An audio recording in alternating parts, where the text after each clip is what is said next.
Sanantia Safiranusa Putri. Saya merupakan siswa dari SMP Negeri 6 Kota Batu. Di bulan April ini merupakan bulan istimewa bagi kaum perempuan. Dikarenakan bulan ini kita memperingati hari lahir Ibu Kartini. Ibu Kartini merupakan tokoh emansipasi wanita. Kita diingatkan untuk terus meningkatkan nilai diri dan berkarya untuk diri sendiri, lingkungan, dan negeri.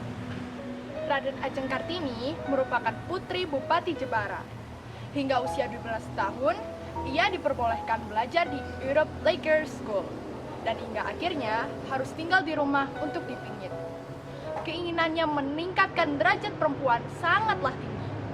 Hal itu tertuang dalam surat-suratnya. Raden Ajeng Kartini menulis surat kepada sahabatnya yang ada di Belanda. Ia menceritakan kondisi lingkungannya dan keinginannya. Saya akan membacakan salah satu suratnya kepada Nyonya of Windsor di tahun 1900.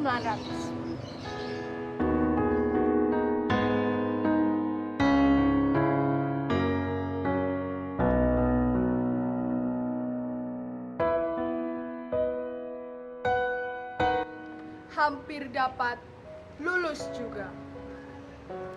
Di manakah tinggalnya rasa gembira kami yang mengayun-ngayunkan kami itu?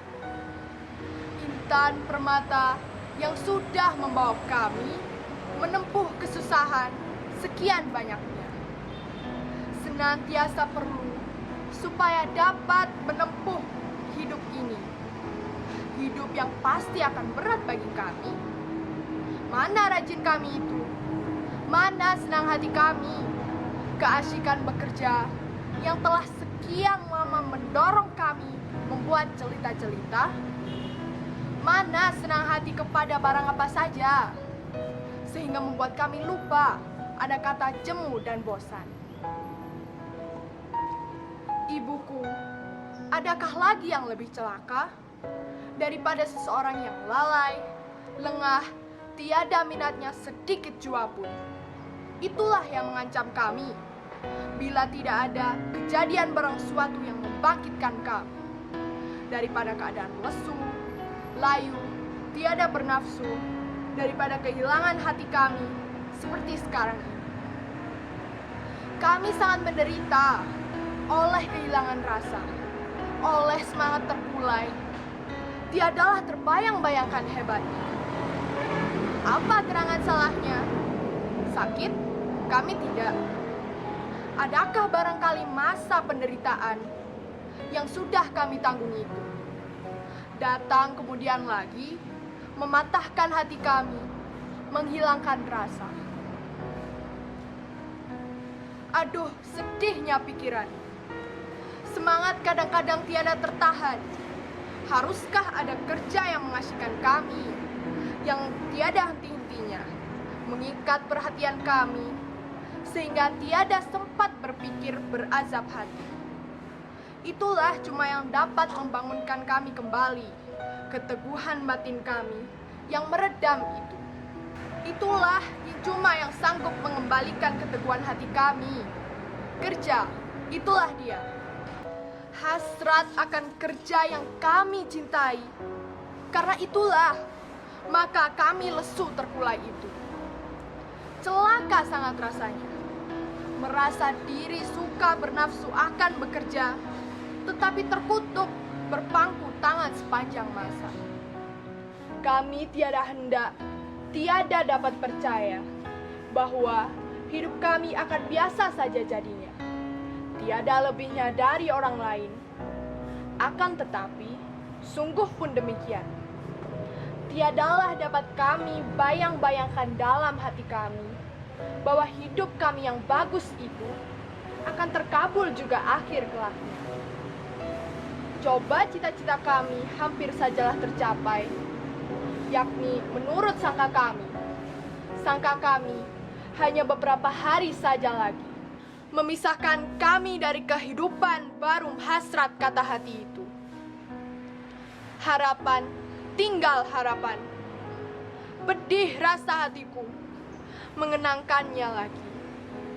Kami di sini tiada memperkatakannya lagi, tetapi diam tanda mengira, belum tanda mengalah. Kami sudah sampai sejauh itu. Akan melepaskan semuanya, kami tidak suka.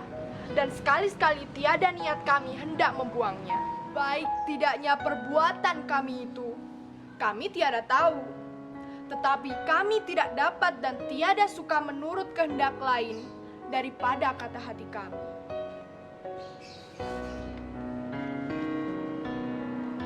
Kamu seharusnya lahir jadi anak laki-laki. Tentulah kamu akan jadi laki-laki yang tetap berani hati. Demikianlah kami dengar setiap hari, sampai jemu telinga mendengarnya. Bila benar ada pada kami sifat yang ada pada anak laki-laki yang cakap pantas, apakah salahnya jika sifat itu kami pergunakan mendidik kami menjadi perempuan yang tangkas cakap? Ataukah perlu lagi ramuan lain daripada ramuan untuk jadi laki-laki cakap pantas? Dan perempuan yang tangkas cakap, tidaklah ia berguna bagi pergaulan hidup. Tetapi, sudahlah, lupa saya. Kami perempuan Jawa, terutama sekali wajib menurut dan sabar tawakal sifatnya. Kami wajib menjadi tanah liat, yang boleh dibentuk untuk orang sekehendak hatinya. Apakah gunanya mempercakapkan ini? Seolah-olah meratap di atas kapal yang sedang tenggelam, menyesali diri mengapa tidak tinggal di rumah saja, bersesal-sesalan, mencari-cari sebabnya celaka, menyelidiki siapa yang salah. Sekalinya itu, tiadalah akan dapat menahan kapal tenggelam. Hanyalah dengan membanting tulang, memompa air di tempat yang bocor, celaka boleh tertolak. Bila tidak, demikian akan tenggelamlah kita. Dalam setahun yang baru ini, rasa lebih panjang hidup kami daripada tahun yang sudah-sudah.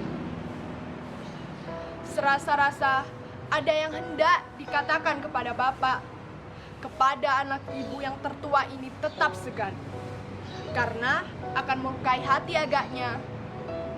Dapatkah ibu merasa tertekan? Dapatkah ibu merasa betapa siksanya begini ini bagi bapak dan anak sulung ibu itu? Sudah lama di masa lalu, ketika anak sulung mendesak lekas-lekas memutuskan perkara kami, maka terpandang olehnya mata melihat kepadanya. Dengan sangat sedihnya, seakan-akan hendak bergesa-gesa, benarkah meninggalkan daku? Anak sulung ibu berpaling muka, karena rasa rawan meresap jauh ke dalam hati rohnya. Alangkah ajaibnya rasa kasih sayang, dapat jadi surga, dapat juga menjadi neraka. Mencintai Bapak, menghormatinya, menjadi keperluan hidup kami. Itulah bagian kami yang terutama.